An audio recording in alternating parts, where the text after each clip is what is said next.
안녕하세요. 모두공인 로지컬 민법 장현명입니다. 자, 일단 환영합니다. 여러분들 환영합니다. 제가 작년에 이어서 이제 두 번째로 이 모두공인에서 공인중개사 시험 대비 민법을 하고 있는데요. 작년에 일단 첫 해에 제가 여기서 한 첫 해로서 그 새로운 그런 방식과 뭐 새로운 컨셉에 맞추기 위해서 상당히 좀 노력도 많이 하고 시행착오도 많이 겪고 뭐 그래 봤는데, 근데 어찌됐든 간에 10월에 시험을 딱 나온 걸 보니까 굉장히 행복했어요. 네. 충분히 제가 강의를 했던 걸 가지고, 그리고 그 과정 속에서 함께 하신 분들의 그 노력을 가지고 커버할 수 있었던 부분인 것 같다라는 생각이 딱 들어가지고, 그래서 올해는 조금 더 이제 여러분들한테 자신을 가지고 강의를 해드릴 수 있게 됐습니다. 사실 우리 모두 공인에서 제공하고자 하는 이 강의는 전체적으로 비슷한 컨셉 하에 있어요. 뭐냐면 양을 무작정 확대하지 말자라는 거죠. 여기서 나올지 저기서 나올지 얼마나 깊이 나올지 얼마나 세부적으로 지엽적으로 나올지 모르니까 일단 할 수 있는 대로 최대한 다 해보자, 이런 식으로 공부를 하면 이 시험에 적합하지 않다라고 하는 게 모두공인에서 추구하는 그러한 전략입니다. 반대로 어떻게 해요? 집어 먹을 것만 제대로 집어 먹자는 거죠. 그죠? 우리가 집어 먹을 거 버려도 되는 거, 그런 거를 확실하게 구별을 해주자라는 겁니다. 굳이 우리 뭐 뷔페 가서 막 김밥 많이 먹고 앉아 있으면은, 그러면 친구들이 막 뭐라고 하잖아요. 그렇죠? 야, 너는 왜 여기 와가지고 좋은 거 안 먹고 그런 거만 먹고 앉아 있냐? 뭐 이렇게 얘기하잖아요. 그렇죠? 우리 공인중개사 시험 역시 마찬가지로 그런 관점에서 김밥 같은 거, 이런 거 많이 먹지 말고 평소에 잘 못 먹는 거, 좀 좋은 거, 귀한 거, 비싼 거, 이런 거 중심으로 많이 먹자라고 하는 거죠. 그렇죠?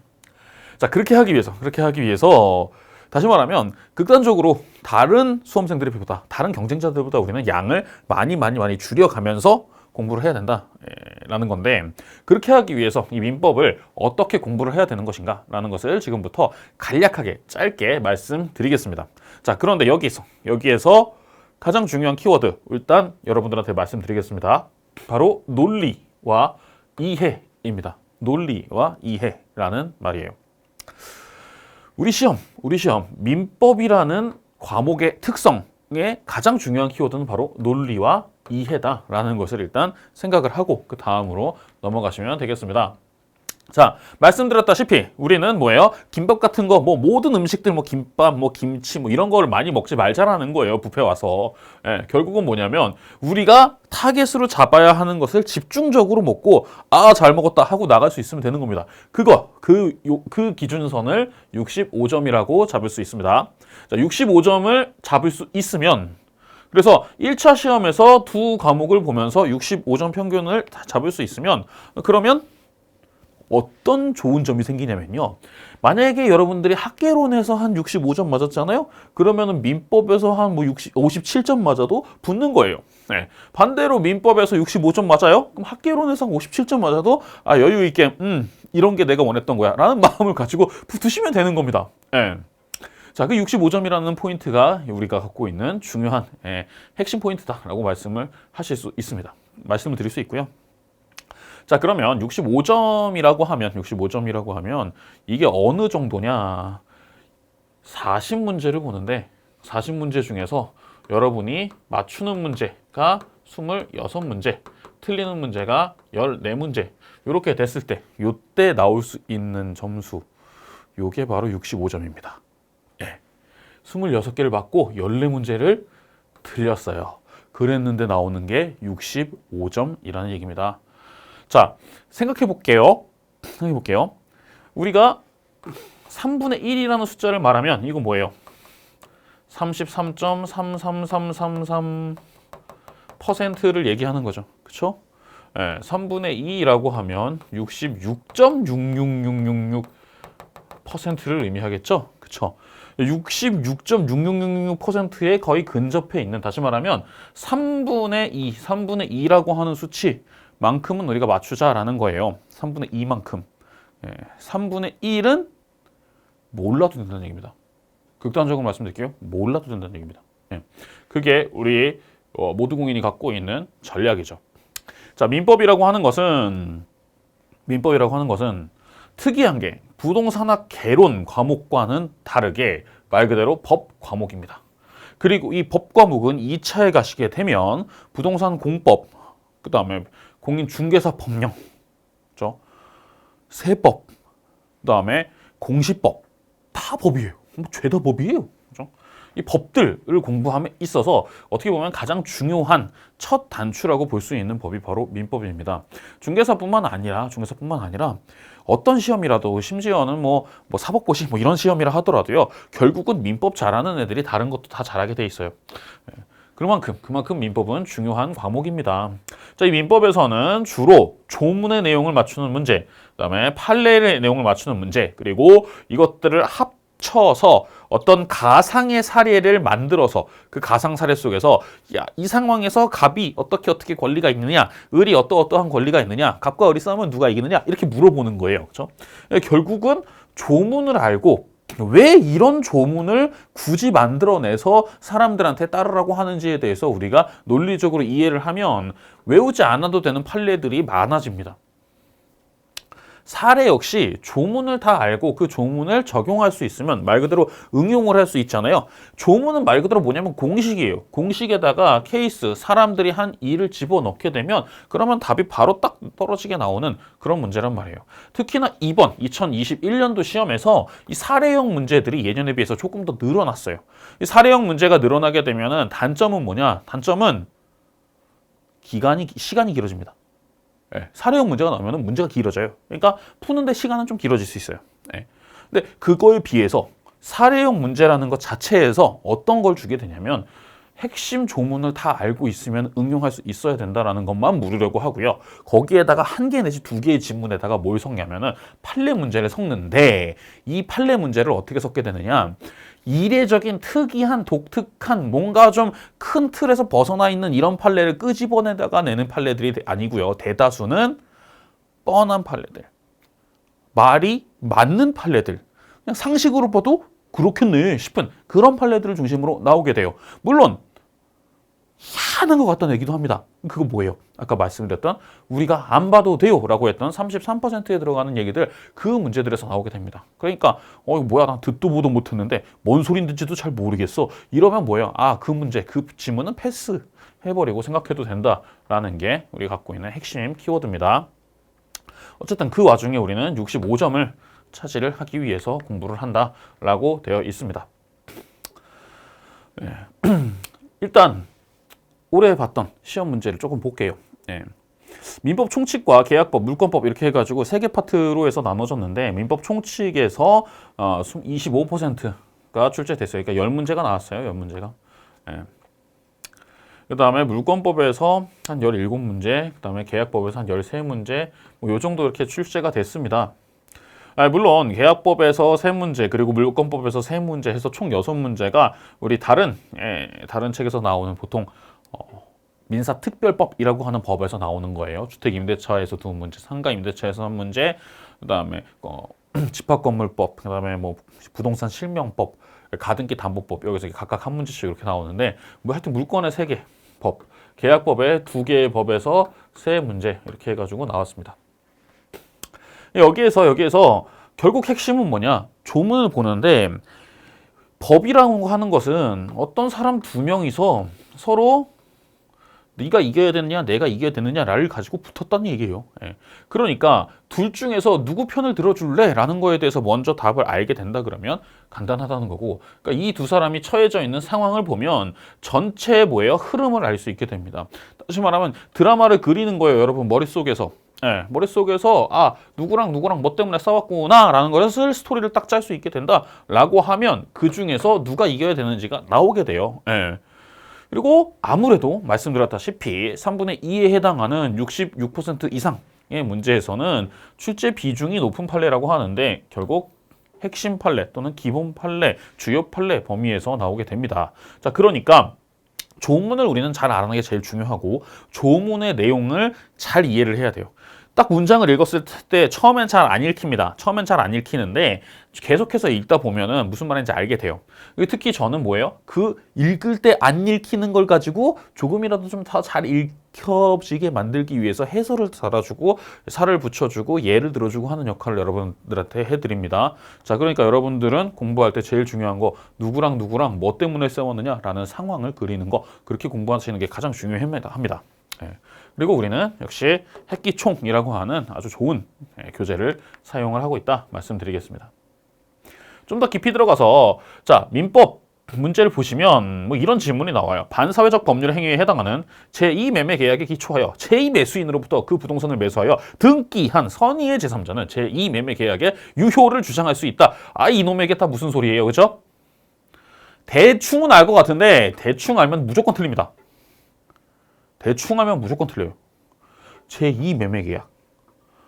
뭐 어떤 상황을 가지고 우리가 제2라는 걸 함부로 붙이는 거죠? 그죠? 뭐 두 번째인 것 같긴 한데 법은요, 사람들끼리 싸운단 말이에요. 싸우는 건 뭐예요? 다 스토리가 있어요. 사연이 있단 말이에요. 그죠? 사연이 있는 얘기니까 우리가 이것을 어느 한 지점에서 얘와 얘가 어떤 상황이고 얘가 지금 제2 매수인이다 라는 것을 그 지점을 갖고 판단하는 게 아니라 처음부터 시작해갖고 어떤 스토리가 있었는지를 보고 그 와중에 각각 등장 인물들을 우리가 머릿속에서 띄어올려줄 수 있어야 됩니다. 그래서 용어도 어렵고 그 다음에 문장 자체도 얼마나 길어요. 그죠? 자, 여기에서 법률 문장 읽을 때 제일 정말 노력을 해야 되는 게 뭐냐면은 주어가 뭔지 찾아야 돼요. 여기서 주어가 뭐예요? 주어가 여기 나와요. 선의의 제3자는. 근데 어떤 선의의 제3자냐? 어떤 부동산을 매수하여 등기한 선의의 제3자래요. 그럼 그 부동산은 무슨 부동산이냐? 제2 매매 계약에 기초하여 제2 매수인으로부터 그 부동산을 제2 매매 계약에 의해서 제2 매수인이 가지게 된 부동산이라는 거예요. 근데 그 제2 매매 계약은 반사회적 법률행위라는 거예요. 수식을 거쳐서 주어 하나를 해석합니다. 그 다음에 유효를 주장할 수 있다, 할 수 있다, can. 여기 동사가 나오네요. 그렇죠? 조동사 할 수 있다, 본동사 주장하다. 영어 시간 같죠? 그쵸? 근데 이게 어쩔 수 없는 게 문장이 이렇게 길어지다 보니까 결국은 주어가 뭐냐, 그 다음에 동사, 특히 본동사가 뭐냐, 요게 굉장히 중요해요. 그쵸? 주어는 선의의 제3자, 동사는 주장하다, 본동사는 목적어, 유효. 야, 그랬는데 이 상황이 그려져요? 안 그려지죠. 그쵸? 이거 그려질 때까지 연습을 해야 된다라는 게 우리가 가지고 있는 목표인데 그 연습에 있어서 가장 효율적인 길을 제가 여러분들한테 말씀을 드리겠다라는 얘기예요. 네. 저도 공부 안 하고 봤으면 이런 거 읽으면 머리 터지죠. 그쵸?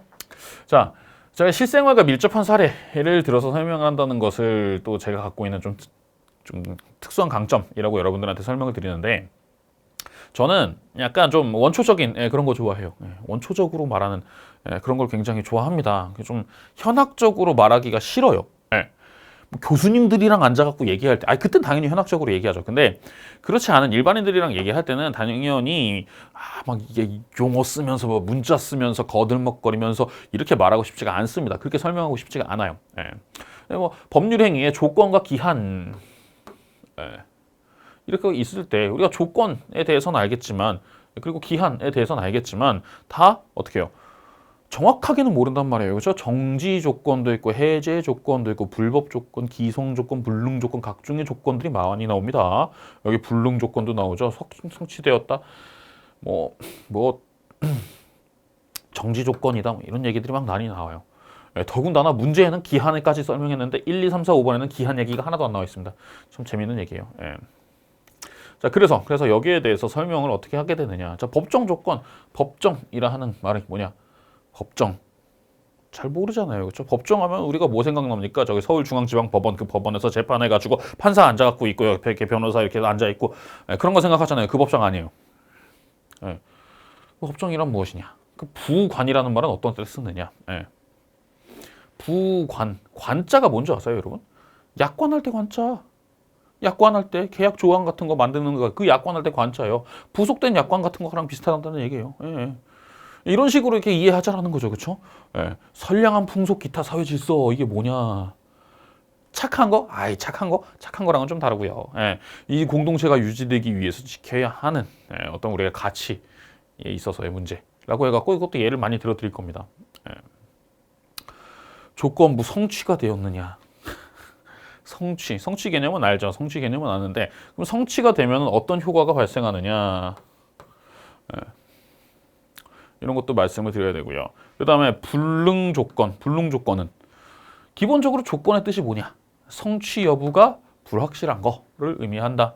불능 조건은 성취가 될래야 될 수 없는 조건을 의미한다. 뭐 이런 식으로 여러분들한테 말씀을 드리고자 하는 거예요.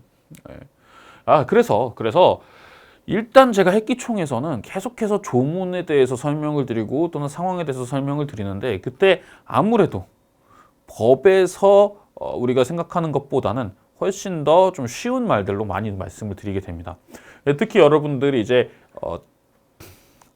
처음 듣게 되는 게 용어 그렇죠? 용어 강의예요. 용어 강의. 필수 용어 강의를 듣게 되는데 그때부터 이미 저는 여러분들한테 충분히 말씀을 드릴 겁니다. 예.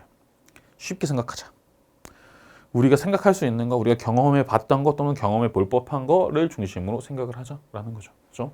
범죄행위 조건에 있어서 여러분이 생각할 수 있는 조건 하나 들어드릴까요? 자, 여러분들 2022년도 10월 달에 시험을 딱 볼 거예요. 1, 2차 시험을 딱 봤는데 민법도 잘 보고 그 다음에 학개론도 잘 봐갖고 붙었잖아요. 그러면은 제가 여러분들한테 선물 하나씩 드릴게요. 이런 식으로 얘기했어요.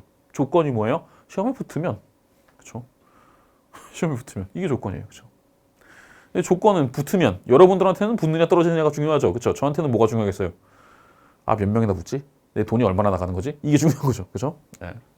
조건에 대해서도 이런 사례를 통해서 여러 가지 복잡한 얘기들을 한번 설명을 드려보겠다라는 거고요. 네, 더 상세한 거는 이제 실제 강의에서 여러분들이 확인하실 수가 있습니다.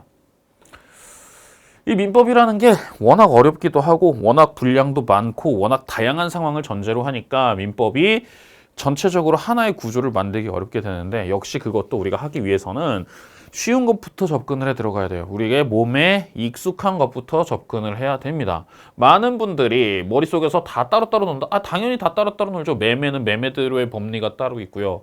전세는 전세대로의 법리가 따로 있고요. 그렇죠?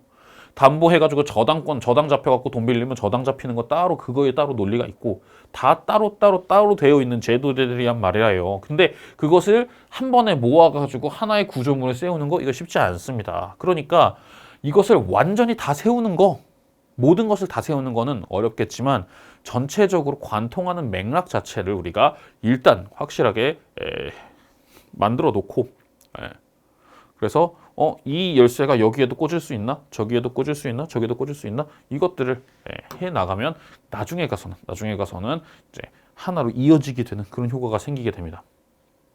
자, 그다음에 암기 과목이냐 논리 과목이냐? 둘 다죠. 둘 다죠. 극단적인 암기 과목이면서 동시에 극단적인 논리 과목이에요. 그러나 그 극단적인 과목에서 우리는 뭐예요? 사람이 할 수 있는 범위까지 제한을 해서 공부를 하자는 거죠. 그렇죠? 어떻게?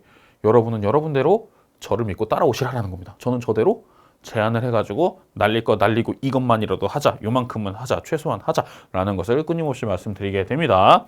자, 그 다음에 이해가 안 돼서 들었던 것도 기억이 안 난다. 민법은 사실 어쩔 수 없습니다. 민법은요. 어려운 거 맞아요. 어려운 거 맞고 그래서 일정 수준 이상 여러 차례 몇 바퀴를 돌기 전에는 절대로 우리가 함부로 생각해서는 안 되는 부분입니다. 그런데 여러분들이요, 한 3바퀴 정도 돌아가잖아요. 그러면 그때부터 이제 감이 잡히기 시작합니다.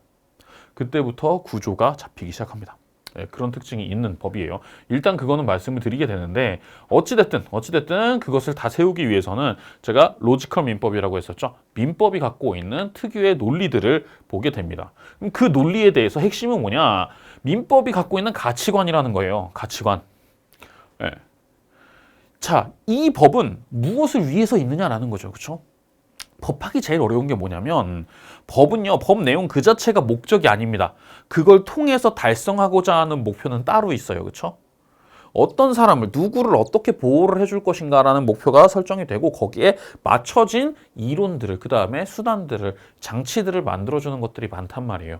그러니까 이 상황에서 우리는 어떠한 가치관을 민법이 추구하는 가치관은 뭐냐라는 걸 생각하는데 그 중에 핵심은 뭐냐면 결국은 비교와 균형이에요. 누구와 누구 사이에 지금 싸우고 있는 당사자들 1, 2, 3, 4 이렇게 여러 명이 등장할 때가 있습니다. 감과 을만 등장할 때도 있고 갑을에다가 병이 등장을 할 때도 있고 여기에다가 뭐 정이 등장을 할 때도 있고 예, 2명, 3명, 4명 뭐 이렇게 사람들이 등장하는데 이 중에서 그 비교를 해보자는 거예요. 비교를 어느 정도로 누가 이 중에서 가장 보호를 좀 해줘야 되는 가장 불쌍한 사람이냐, 누가 이 중에서 가장 잘못한 사람이냐, 이런 거를 밸런스를 한번 맞춰보자라는 거죠. 그렇죠? 그리고 어느 정도로 잘못을 했느냐에 따라서 그 사람이 뒤집어 써야 되는 범위가 얼마나 크냐라는 것까지도, 또는 얼마나 억울할까 이 사람은, 그러니까 그 억울함의 정도에 따라서 맞춰줄 수 있는 그런 이론을 생각해 보면 되는 겁니다. 결국 민법이 갖고 있는 논리 중에서 가치관, 어떤 가치관이냐면요, 모든 사람은 자기가 스스로 자유롭게 행동을 하고 거기에 책임을 진다라는 거고요. 그 누구도 부당하게 얻어서도 안 되고 잃어서도 안 된다라는 겁니다. 내 몫은 내가 정확하게 계산을 해서 계량을 해서 갖고 있게 하면 그게 좋은 거예요. 그게 민법이 갖고 있는 겁니다. 그래서 저는 여러분들한테 그런 말씀 가끔가다가 드려요. 플러스 마이너스 제로 맞추면 된다. 네, 플러스 마이너스 제로 맞추면 된다라는 거예요. 네, 그래도 어려울 때 어떻게 하느냐? 자, 당사자들 중에서 누구의 이익을 네, 특정한 행동을 한 사람의 이익을 보장을 할 것이냐, 아니면은 그 사람과 거래한 상대방을 보장할 것인가. 결국은 갑과 을 중에서 갑의 이익이 중요하다 그러면은 그의 상대방인 을은 상대적으로 덜 보호받는 거고, 을의 이익이 보호를 받는다 그러면은 마찬가지로 갑의 이익은 덜 보호받는 거라는 거잖아요. 그걸 좀 직관적으로 공부를 하셔야 되는데, 직관이라기보다 좀 상식에 입각해서 판단을 하실 수 있어야 돼요. 그런데 공부를 하다 보면요, 내 상식하고 법에서 말하는 결론이 다를 때가 있어요. 그거는 내가 잘못 알고 있었구나라고 생각을 하는 게 좋습니다. 그게 수험에 유리합니다. 네, 여러분 보고 인생 잘못 살았다, 뭐 틀렸다 이렇게 얘기하는 게 아니고요. 법에서 생각하는 것은 보다 많은, 유사하지만은 그럼에도 불구하고 세밀하게 조금씩은 다를 수 있는, 그러나 훨씬 더 많은 데이터들을, 그러니까 내가 살면서 인생을 살면서 경험한 게 한 3-4건 정도였다 그러면은 법이 살면서 경험했던 유사한 케이스들은 한 200건, 300건 된다는 얘기예요. 그건 그 중에서 가장 이해관계를 잘 균형을 맞출 수 있는 그러한 법리를 생각한, 그게 바로 지금 존재하고 있는 민법입니다. 수백 년 동안 여러 부작용을 거치는 사람들에 대해서 하나하나 맞춰주기 위해서 노력해서 발전한 거기 때문에요. 우리 수업을 여러분들이 처음부터 끝까지 충실히 듣고 난 다음에는 그러면 여러분들도 그게 당연히 그 결론이 맞겠지라고 생각하실 수 있게 될 거예요. 그리고 거기에 있어서 저는 여러분들한테 왜 그렇게 결론이 나는 게 타당한 것인가를 끊임없이 말씀드릴 겁니다. 지루하지만 말씀드릴 거예요. 그렇게 들어주시면 되고요. 네, 다시 전략적인 부분으로 나오겠습니다. 자, 여기에서 2개의 과목 있죠? 이렇게 2개가 뭐예요? 1차 과목, 나머지는 2차 과목에 해당합니다. 자, 하여튼 26문제를 맞추면 65점이 나온다는 건데, 2021년도 시험을 제가 분석을 해본 결과 우리가 공부를 안 했던, 1년 동안 이야기를 하고 제가 수업을 하고 여러분들한테 열심히 이런 거 체크해놓고 꼭 확인하셔라라고 말씀드렸던 것 중에 꼭 그렇게 공부를 안 했던 문제가 적게 보면 9개고 좀 더 힘들게 느끼신 분은 한 11개 정도를 느끼셨을 거예요. 그러니까 말 그대로 범위 외의 문제, 범위 밖에 있는 문제 있잖아요. 그게 이 정도예요. 그러니까 그 점수가 72.5에서 77.5가 나왔을 거라는 것입니다. 자, 그러면 72.5점을 맞으신 분 입장에서 보면요, 이분은요 5개를 더 틀렸어도 괜찮아요. 77.5 요거 맞추시면 요만큼 점수를 이만큼 버리고 나머지에 대해서는 다 내가 봤던 거다, 아는 거다 라고 생각하셨던 분들 있잖아요. 이분들은 7개를 추가로 버리셔도 합격을 할 수 있다는 얘기예요. 우리가 60점 맞았다고 해서 합격을 해주고 65점 아니면 70점, 80점 맞았다고 해가지고 뭐 더 우대해서 합격을 시켜주고 그런 거 아니란 말입니다. 그러니까 우리가 공부하지 않고 버렸던 것들을 빼고 보니까는 72.5에서 77.5더라.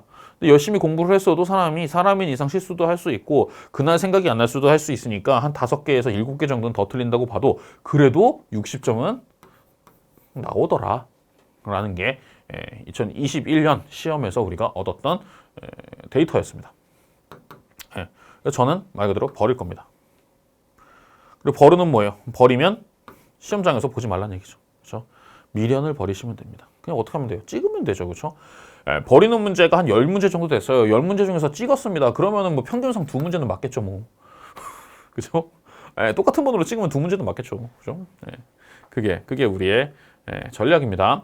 그걸 위해서 우리는 세 단계 커리큘럼을 하게 되는데 제일 먼저 여러분들에게 용어에 대해서 말씀을 드릴 거예요. 용어에 대해서 말씀을 드리고 그래서 가장 중요하게 우리가 알아야 되는 용어들 다시 말하면 계속해서 책을 빨리빨리 읽으려다 보면 중간중간에 덜컥덜컥 걸릴 수 있는 그러한 단어들에 대해서 또는 민법의 전체 틀을 이해하기 위해서 꼭 알아야 하는 그런 과정 속에 나오던 각종의 제도에서 나오는 용어들 이런 것들을 먼저 제가 말씀을 드릴 겁니다. 그렇게 되면 용어 끝만 들어도 전체 처음부터 끝까지 한 바퀴를 한 과목 전체의 범위를 어느 정도는 그래도 말 그대로 서론 부분만큼은 시험 범위에 나오는 책 전 분량의 서론 정도까지는 다 읽은 거라고 생각하고 넘어갈 수 있게 할 수 있고요. 특히나 용어 과목에서 저는 이 바로 원리 또는 논리의 측면을 많이 강조를 할 겁니다. 그래서 좀 역사적인 이야기를 많이 드릴 거예요. 왜 우리 민법이 이런 것들을 지향하느냐라는 것들을 많이 말씀을 드리게 됩니다.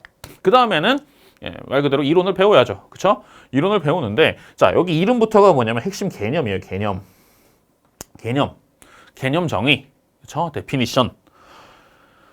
나오는 단어가 무슨 뜻인지 용어에서도 뜻을 알지만 그거보다 한 단계 더 나아가서 1차원적인 표면적인 뜻뿐만 아니라 그 용어가 전제하고 있는 상황들, 누구와 누구가 어떻게 싸우고 있느냐 하는 상황, 그 개념을 우리가 아는 게 핵심이에요. 거기에 굉장히 집중을 하고 그 다음에 기출문제를 중심으로 해서 최대한 범위를 간결하게 그래서 가지치기를 많이 해요. 가지치기 많이 해서 우리가 버려도 되는 문제들은 다 버리고 필요한 것만 확실하게 보게 된다라는 얘기입니다.